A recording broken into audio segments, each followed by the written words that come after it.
KPSC ಕರ್ಮಕಾಂಡ ಬಗೆದಷ್ಟು ಬಯಲು. KS ಸಂದರ್ಶನದ ವೇಳೆ 1.5 ಕೋಟಿ ಡಿಮ್ಯಾಂಡ್ ಆರೋಪ. ಇನ್ನು ಕೆಆರ್ ಮಾರ್ಕೆಟ್ನಲ್ಲಿ 150 ಅನಧಿಕೃತ ಕಟ್ಟಡಗಳ ತೆರವಿಗೆ ಮುಂದಾದ ಜಿಬಿಎ. ಎಲ್ಲವನ್ನ ನೋಡೋಣ ಕರ್ನಾಟಕ ಟಾಪ್ 20ಯಲ್ಲಿ. ರಾಜ್ಯ ಕಾಂಗ್ರೆಸ್ಗೆ ಒಂದಲ್ಲ ಒಂದು ಸಂಕಷ್ಟ ಎದುರಾಗುತ್ತಲೇ ಇದೆ. ಸಚಿವ ಸಂಪುಟ ವಿಸ್ತರಣೆ ಗೊಂದಲದ ಬಳಿಕ ಸಭಾಪತಿ ಆಯ್ಕೆಯೂ ಕೂಡ ಕಗ್ಗಂಟಾಗಿದೆ. ಸಭಾಪತಿ ಸ್ಥಾನಕ್ಕೆ ಸದ್ಯಕ್ಕೆ ರಾಜೀನಾಮೆ ಕೊಡಲ್ಲ ಅಂತ ಹೇಳಿ ಸಭಾಪತಿ ಬಸವರಾಜ ಹೊರಟ್ಟಿ ಪಟ್ಟಿಡಿದಿದ್ದಾರೆ. ಖುದ್ದು ಸಿಎಂ ಡಿಕೆಶಿ ಫೋನ್ ಮಾಡಿ ರಾಜೀನಾಮೆ ಕೊಡಿ ಅಂದ್ರೂ ಕೂಡ ಬಸವರಾಜ ಹೊರಟ್ಟಿ ಅವರು ರಾಜೀನಾಮೆ ಕೊಡಲ್ಲ ಅಂತ ಕೂತಿದ್ದಾರೆ. ಹೊರಟ್ಟಿ ರಾಜೀನಾಮೆ ಕೊಡದೆ ಹೊಸ ಸಭಾಪತಿ ಆಯ್ಕೆ ಕಷ್ಟವಾಗಲಿದೆ. ನಂಬರ್ ಗೇಮ್ನಲ್ಲೂ ಕಾಂಗ್ರೆಸ್ಗೆ ಬಹುಮತ ಇದೆ. ಹೊರಟ್ಟಿ ರಾಜೀನಾಮೆ ಕೊಟ್ಟರೆ ಮಾತ್ರ ಸಭಾಪತಿ ಆಯ್ಕೆ ಸುಸೂತ್ರವಾಗಿ ನಡೆಯುತ್ತೆ. ಇಲ್ಲದೆ ಹೋದ್ರೆ ಸ್ಪೀಕರ್ ಆಯ್ಕೆ ಮತ್ತಷ್ಟು ಕಗ್ಗಂಟಾಗಲಿದೆ. ಈಗಾಗಲೇ ಸಲೀಂ ಅಹಮದ್ಗೆ ಸಭಾಪತಿ ಸ್ಥಾನ ಅಂತ ಹೈಕಮಾಂಡ್ ಹೆಸರು ಘೋಷಿಸಿದೆ. ಅಧಿವೇಶನ ಪ್ರಾರಂಭವಾದ ಬಳಿಕ ಕಾಂಗ್ರೆಸ್ ಬಸವರಾಜ ಹೊರಟ್ಟಿ ಇಳಿಸೋದಕ್ಕೆ ನೋಟಿಸ್ ಕೊಡಬೇಕು ಅಂತ, ನಂತರ ಹೊರಟ್ಟಿ ವಿರುದ್ಧ ಅವಿಶ್ವಾಸ ನಿರ್ಣಯ ಮಂಡನೆ ಮಾಡಬೇಕಿದೆ. ಅವಿಶ್ವಾಸ ನಿರ್ಣಯ ನೋಟಿಸ್ ಪರಿಶೀಲನೆ ಮಾಡಿ ಸದನದಲ್ಲಿ ಚರ್ಚೆಯಾಗಿ ಮುಂದಿನ ಪ್ರಕ್ರಿಯೆ ನಡೀಬೇಕಿದೆ. ಈತ ನೋಟಿಸ್ ಕೊಡ್ಲಿ, ಆಮೇಲೆ ಚರ್ಚೆ ಮಾಡೋಣ ಅಂತ ಹೊರಟ್ಟಿ ನಿರ್ಧಾರ ಮಾಡಿದ್ದಾರೆ. ಹೊರಟ್ಟಿ ಅವರ ವಿರುದ್ಧ ಅವಿಶ್ವಾಸ ನಿರ್ಣಯ ಮಂಡಿಸಿ ಇತಿಹಾಸದ ಕಪ್ಪು ಚುಕ್ಕಿಗೆ ಕಾಂಗ್ರೆಸ್ ಸಾಕ್ಷಿಯಾಗುತ್ತಾ ಅನ್ನುವಂತಹ ಚರ್ಚೆ ಇದೆ. ರಾಜ್ಯದಲ್ಲಿ 1.11 ಕೋಟಿ ಮತದಾರರಿಗೆ ಕೋಕ್ ಸಿಗಲಿದೆ. ಬೆಂಗಳೂರಿನ 51% ಮತದಾರರು ಔಟ್ ಆಗಲಿದ್ದಾರೆ. ಎಸ್ಐಆರ್ ಫಾರಂ ಸಿಗದವರಿಗೆ ನಾಳೆಯಿಂದ ಫಾರಂ 6 ವಿತರಣೆ ಮಾಡಲಿದ್ದಾರೆ. ಆನ್ಲೈನ್ನಲ್ಲೂ ನಾಳೆಯಿಂದ ಅರ್ಜಿಗಳು ಲಭ್ಯವಾಗಲಿದೆ. ಎಸ್ಐಆರ್ ಗಣತಿ ನಮೂನೆ ಭರ್ತಿಗೆ ಇನ್ನು 3 ದಿನ ಮಾತ್ರ ಬಾಕಿ ಉಳಿದಿದೆ. ದಿನ ಹತ್ತಿರ ಆಗ್ತಾ ಇದ್ದಂತೆ ಡಿಲೀಟ್ ಆಗುವ ಮತದಾರರ ಸಂಖ್ಯೆ ಕೂಡ ಏರಿಕೆಯಾಗಿದೆ. ಇಲ್ಲಿಯವರೆಗೂ 1.11 ಕೋಟಿ ಮತದಾರರ ಹೆಸರು ಡಿಲೀಟ್ ಮಾಡೋದು ಫಿಕ್ಸ್ ಆಗಿದೆ. ನಿನ್ನೆವರೆಗೂ 1.11 ಕೋಟಿ ಮತದಾರರು ಕೈಬಿಡೋದಕ್ಕೆ ಚುನಾವಣಾ ಆಯೋಗ ನಿರ್ಧರಿಸಿದೆ. ಈ ಬಗ್ಗೆ ಚುನಾವಣಾಧಿಕಾರಿ ಅನ್ಬುಕುಮಾರ್ ಮಾಹಿತಿ ನೀಡಿದ್ದಾರೆ. 21,44,784 ಮತದಾರರ ಪೈಕಿ 11,07,678 ಮತದಾರರು ಪತ್ತೆಯಾಗಿಲ್ಲ. ಮೃತ ಮತದಾರರು 2 ಕಡೆ ಮತದಾನದ ಹಕ್ಕು ಹೊಂದಿದವರು ಹಾಗೂ ಶಾಶ್ವತವಾಗಿ ಮತ್ತು ಈಗಾಗಲೇ ಬೇರೆ ರಾಜ್ಯದಲ್ಲಿ ಎನ್ರೋಲ್ ಆಗಿರೋರಿಗೆ ಕೋಕ್ ನೀಡಲಾಗ್ತಿದೆ. ಕೆಪಿಎಸ್ಸಿ ಕರ್ಮಕಾಂಡ ಬಗೆದಷ್ಟು ಬಯಲಾಗ್ತಿದೆ. ಕೆಎಸ್ ಪರೀಕ್ಷೆಯಲ್ಲೂ ಅಕ್ರಮ ನಡೆದಿದೆ ಅಂತ ಆರೋಪಿಸಿ ವಿಧಾನಸೌಧ ಠಾಣೆಗೆ ದೂರು ಕೊಡಲಾಗಿದೆ. ಕೆಎಸ್ ಹುದ್ದೆಗೆ ಕಾಸು ಕೊಟ್ಟ ಅಭ್ಯರ್ಥಿ ಹೆಸರು ಸಮೇತ ದೂರು ಕೊಡಲಾಗಿದೆ. ಒಬ್ಬ ಅಭ್ಯರ್ಥಿ ವಿರುದ್ಧ ಕಾಂತಕುಮಾರ್ ದೂರು ಕೊಟ್ಟಿದ್ದಾರೆ. ಅಭ್ಯರ್ಥಿ ಕೆಪಿಎಸ್ಸಿ ಸದಸ್ಯರೊಬ್ಬರ ಜೊತೆಗೆ ಸಂಪರ್ಕ ಮಾಡಿರುವ ಆರೋಪ ಕೇಳಿ ಬಂದಿದೆ. ಪ್ರಾಥಮಿಕ ವಿಚಾರಣೆಗಾಗಿ ಪೊಲೀಸರು ದೂರನ್ನು ಕಾಯ್ದಿರಿಸಿದ್ದಾರೆ. 25 ಮಾರ್ಕ್ಸ್ಗೆ 1.5 ಕೋಟಿ ರೂಪಾಯಿ ಡಿಮ್ಯಾಂಡ್ ಮಾಡಿರುವುದಾಗಿ ದೂರುದಾರ ಕಾಂತರಾಜು ಗಂಭೀರವಾಗಿ ಆರೋಪಿಸಿದ್ದಾರೆ. 2 ತಿಂಗಳ ಹಿಂದೆ ನಡೆದಿದ್ದ ಕೆಎಸ್ ಸಂದರ್ಶನದಲ್ಲಿದ್ದ 4 ಪೈಕಿ ಒಬ್ಬರಿಂದ ಹಣಕ್ಕೆ ಬೇಡಿಕೆ ಇಟ್ಟಿರುವುದಾಗಿ ಆರೋಪಿಸಿದ್ದಾರೆ. ಅಭ್ಯರ್ಥಿಗಳ ಜೊತೆಗಿನ ಮಾತುಕತೆಯ ಸಿಡಿಆರ್ ಸಾಕ್ಷಿ ಸಿಕ್ಕಿದೆ.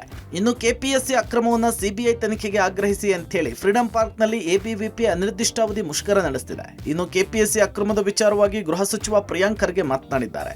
ಕೆಪಿಎಸ್ಸಿ ಅಕ್ರಮದ ತನಿಖೆಯನ್ನ ಈಗಾಗಲೇ ಸಿಐಡಿಗೆ ವಹಿಸಿದ್ದೇವೆ, ಅದರ ವರದಿ ಬರಲಿ, ನಂತರ ಕ್ರಮ ತೆಗೆದುಕೊಳ್ತೇವೆ ಅಂತ ಹೇಳಿದ್ದಾರೆ. ಬರೀ 25 ಮಾರ್ಕ್ಸ್ಗೆ ಮ್ಯಾಮ್, ಇಂಟರ್ವ್ಯೂ ಮಾರ್ಕ್ಸ್ಗೆ 1.5 ಕೋಟಿ, 1.5 ಕೋಟಿಲಿ 75 ಲಕ್ಷ ಕೊಟ್ಟಿದ್ದಾನೆ ಅಂತ ಹೇಳಿ ನಾನೇ ಅದು ಪ್ರಿಲಿಮಿನರಿ ಎನ್ಕ್ವೈರಿ ಮಾಡಿ ಅಂದ್ಬಿಟ್ಟು ಫೋನ್ ನಂಬರ್ ಕೊಟ್ಟಿದ್ದೆ 2. ಅದು ಇನ್ನೂ ಪ್ರಿಲಿಮಿನರಿ ಎನ್ಕ್ವೈರಿ ಸಿಡಿಆರ್ ಅಲ್ಲಿ ತಗೊಂಡು ಕಾಲ್ ಡೀಟೇಲ್ ರೆಕಾರ್ಡಲ್ಲಿ ಇನ್ನೂ ಚೆಕ್ ಮಾಡ್ತಿದ್ದಾರೆ. ಬೆಂಗಳೂರಿನ ಕೆಆರ್ ಮಾರ್ಕೆಟ್ನಲ್ಲಿ ಅತಿದೊಡ್ಡ ತೆರವು ಕಾರ್ಯಾಚರಣೆ ನಡೆದಿದೆ. ಜಿಬಿಎಯಿಂದ ಕೆಆರ್ ಮಾರ್ಕೆಟ್ನಲ್ಲಿ ಅನಧಿಕೃತ ಅಂಗಡಿಗಳ ತೆರವು ಕಾರ್ಯಾಚರಣೆಯಾಗಿದೆ. 3 ಜೆಸಿಬಿಗಳಿಂದ ಅನಧಿಕೃತ ಅಂಗಡಿಗಳ ತೆರವು ಕಾರ್ಯಾಚರಣೆ ನಡೆದಿದೆ. ಫ್ಲೇವರ್ ಕೆಳಗಡೆ ಹೊಂದಿಕೊಂಡಂತೆ ನಿರ್ಮಾಣ ಮಾಡಿರುವ 20 ರಿಂದ 25 ಅಂಗಡಿಗಳ ತೆರವು ಕಾರ್ಯಾಚರಣೆ ನಡೆದಿದೆ. 3 ಜೆಸಿಬಿಗಳಿಂದ ಅನಧಿಕೃತ ಅಂಗಡಿಗಳ ತೆರವು ಕಾರ್ಯಾಚರಣೆ ನಡೆದಿದೆ. 150 ಅನಧಿಕೃತ ಅಂಗಡಿಗಳ ತೆರವಿಗೆ ಕೋರ್ಟ್ ಆದೇಶ ಕೊಟ್ಟಿರುವ ಹಿನ್ನೆಲೆಯಲ್ಲಿ ಜಿಬಿಎ ಫೀಲ್ಡ್ಗಿಳಿದು ಕಾರ್ಯಾಚರಣೆ ನಡೆಸಿದೆ. ತೆರವು ಕಾರ್ಯಾಚರಣೆಯ ಸ್ಥಳಕ್ಕೆ ಕೇಂದ್ರ ನಗರ ಪಾಲಿಕೆ ಆಯುಕ್ತ ಜಗದೀಶ್ ಭೇಟಿ ಕೊಟ್ಟು ಪರಿಶೀಲನೆ ನಡೆಸಿದ್ದಾರೆ. ಕೇಂದ್ರ ನಗರ ಪಾಲಿಕೆ ಆಯುಕ್ತ ಜಗದೀಶ್ ಮಾತನಾಡಿ, ಕೋರ್ಟ್ ನಿರ್ದೇಶನದಂತೆ ನಾವು ತೆರವು ಕಾರ್ಯಾಚರಣೆ ಮಾಡ್ತೇವೆ. 150 ಅಂಗಡಿಗಳ ತೆರವು ಕಾರ್ಯ ಆಗುತ್ತೆ. 2 ದಿನದಲ್ಲಿ ಇದನ್ನು ತೆರವು ಮಾಡ್ತೇವೆ ಅಂತ ಹೇಳಿದ್ರು. ಅನಧಿಕೃತ ಅಂಗಡಿಗಳನ್ನು ನಿರ್ಮಾಣ ಮಾಡಿ ಬಾಡಿಗೆಗೆ ಬಿಡುವುದು ಮಾಫಿಯಾಗೆ ಬ್ರೇಕ್ ಹಾಕ್ತಾ ಇದ್ದೇವೆ ಅಂತ ತಿಳಿಸಿದ್ದಾರೆ. ಕೆಆರ್ ಮಾರ್ಕೆಟ್ ಮೇಲ್ಸೇತುವೆ, ಚಾಮರಾಜಪೇಟೆ ತಿರುವಿನ ರಸ್ತೆ ಮುಂದಿನ 3 ತಿಂಗಳುಗಳ ಕಾಲ ಬಂದ್ ಆಗಿರುತ್ತೆ. ಸುಲ್ತಾನ್ ರಸ್ತೆಯಲ್ಲಿ ವೈಟ್ ಟಾಪಿಂಗ್ ಕಾಮಗಾರಿ ನಡೀತಾ ಇರೋ ಹಿನ್ನೆಲೆಯಲ್ಲಿ ಈ ನಿರ್ಧಾರ ಕೈಗೊಳ್ಳಲಾಗಿದೆ. ಈ ಮೇಲ್ಸೇತುವೆಯ ಮೂಲಕ ಪ್ರತಿನಿತ್ಯ ವಿಕ್ಟೋರಿಯಾ ಆಸ್ಪತ್ರೆ, ಮಿಂಟೋ ಆಸ್ಪತ್ರೆ, ವಾಣಿವಿಲಾಸ ಆಸ್ಪತ್ರೆ, ಚಾಮರಾಜಪೇಟೆ, ಬಸವನಗುಡಿ ಸೇರಿದಂತೆ ಹಲವು ಭಾಗಗಳಿಗೆ ಸಾವಿರಾರು ವಾಹನಗಳು ಸಂಚರಿಸುತ್ತಿದ್ವು. ರಸ್ತೆ ಬಂದ್ ಆಗಿರೋದ್ರಿಂದ ವಾಹನ ಸವಾರರು ಮಧ್ಯದಲ್ಲಿಯೇ ವಾಪಸ್ ತೆರಳಿ ಪರ್ಯಾಯ ಮಾರ್ಗ ಬಳಸುವ ಪರಿಸ್ಥಿತಿ ನಿರ್ಮಾಣವಾಗಿದೆ. ಇದರಿಂದ ಮುಂದಿನ ಕೆಲವು ತಿಂಗಳು ಈ ಭಾಗದಲ್ಲಿ ಟ್ರಾಫಿಕ್ ಸಮಸ್ಯೆ ಹೆಚ್ಚಾಗುವ ಸಾಧ್ಯತೆ ಇದೆ. ಇದರ ನಡುವೆ ಕೆಆರ್ ಮಾರ್ಕೆಟ್ನಲ್ಲಿ ಬೃಹತ್ ತೆರವು ಕಾರ್ಯಾಚರಣೆ ನಡೀತಾ ಇರೋದ್ರಿಂದ ಕೆಆರ್ ಮಾರ್ಕೆಟ್ ಸುತ್ತಮುತ್ತ ವಾಹನ ದಟ್ಟಣೆ ಹೆಚ್ಚಾಗಿದೆ. ಈ ಭಾಗದಲ್ಲಿ ಸಂಚರಿಸುವವರು ಸಾಧ್ಯವಾದಷ್ಟು ಪರ್ಯಾಯ ಮಾರ್ಗವನ್ನು ಬಳಸುವಂತೆ ಪೊಲೀಸರು ಮನವಿ ಮಾಡಿದ್ದಾರೆ.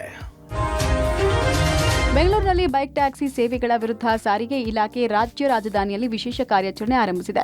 ಇಂದಿನಿಂದ 1 ವಾರಗಳ ಕಾಲ ನಡೆಯಲಿರುವ ಈ ಕಾರ್ಯಾಚರಣೆಯಲ್ಲಿ ನಗರದ 11 ಆರ್ಟಿಒ ವ್ಯಾಪ್ತಿಯಲ್ಲಿ ಬೈಕ್ ಟ್ಯಾಕ್ಸಿ ವಾಹನಗಳನ್ನು ತಪಾಸಣೆ ಮಾಡಿ ಜಪ್ತಿ ಮಾಡಲಾಗಿದೆ. ಕಾನೂನು ಬಾಹಿರವಾಗಿ ಬೈಕ್ ಟ್ಯಾಕ್ಸಿ ಸೇವೆ ನಡೆಸುತ್ತಾ ಇರುವವರ ವಿರುದ್ಧ ವಾಹನ ಜಪ್ತಿ ಮಾತ್ರ ಅಲ್ಲ, ಚಾಲಕರ ಡ್ರೈವಿಂಗ್ ಲೈಸೆನ್ಸ್ ಹಾಗೂ ವಾಹನದ ಆರ್ಸಿ ಅಮಾನತು ಮಾಡುವ ಕ್ರಮ ಕೂಡ ಕೈಗೊಳ್ಳಲಾಗುತ್ತಿದೆ. ರಾಜಾಜಿನಗರದಲ್ಲಿ 50ಕ್ಕೂ ಹೆಚ್ಚು ವಾಹನಗಳನ್ನು ಜಪ್ತಿ ಮಾಡಲಾಗಿದ್ದು, ಆರ್ಟಿಒ ಕಚೇರಿ ಬಳಿ ಉದ್ವಿಗ್ನ ವಾತಾವರಣ ನಿರ್ಮಾಣ ಆಯಿತು. ರ್ಯಾಪಿಡೋ ಚಾಲಕರು, ಆಟೋ ಚಾಲಕರೇ ಬೈಕ್ ಟ್ಯಾಕ್ಸಿ ಬುಕ್ ಮಾಡಿ ಅಧಿಕಾರಿಗಳಿಗೆ ಮಾಹಿತಿ ಕೊಟ್ಟು ವಾಹನಗಳನ್ನು ಸೀಸ್ ಮಾಡಿಸುತ್ತಿದ್ದಾರೆ ಅಂತ ಆರೋಪಿಸಿದ್ದಾರೆ. ಸಾರಿಗೆ ಇಲಾಖೆ ವಿಶೇಷ ಕಾರ್ಯಾಚರಣೆ ಇನ್ನೂ 1 ವಾರ ಮುಂದುವರಿಯಲಿದ್ದು, ನಿಯಮ ಉಲ್ಲಂಘಿಸಿ ಬೈಕ್ ಟ್ಯಾಕ್ಸಿ ಸೇವೆ ನಡೆಸುವವರ ವಿರುದ್ಧ ಕ್ರಮ ಇನ್ನಷ್ಟು ಕಠಿಣವಾಗುವ ಸಾಧ್ಯತೆ ಇದೆ. ಬೈಕ್ ಟ್ಯಾಕ್ಸಿ ಸೀಸ್ಗೆ ಬೈಕ್ ಚಾಲಕರು ಆಕ್ರೋಶವನ್ನ ವ್ಯಕ್ತಪಡಿಸಿದ್ದಾರೆ. ಸರ್ಕಾರ ವರ್ಸಸ್ ಬಿಡದಿ ರೈತರ ಜಟಾಪಟಿ ಇನ್ನೂ ಮುಗಿದಿಲ್ಲ. ಬಿಡದಿ ಟೌನ್ಶಿಪ್ ಯೋಜನೆ ವಿರುದ್ಧ ರೈತರು ಇಂದಿಗೂ ಹೋರಾಟವನ್ನು ಮುಂದುವರೆಸಿದ್ದಾರೆ. ರೈತರ ಭೂ ಸ್ವಾಧೀನಕ್ಕೆ ವಿರೋಧಿಸಿ ಜಿಬಿಡಿಎ ವಿರುದ್ಧ ಪ್ರತಿಭಟನೆ ನಡೆಸಿದ್ದಾರೆ.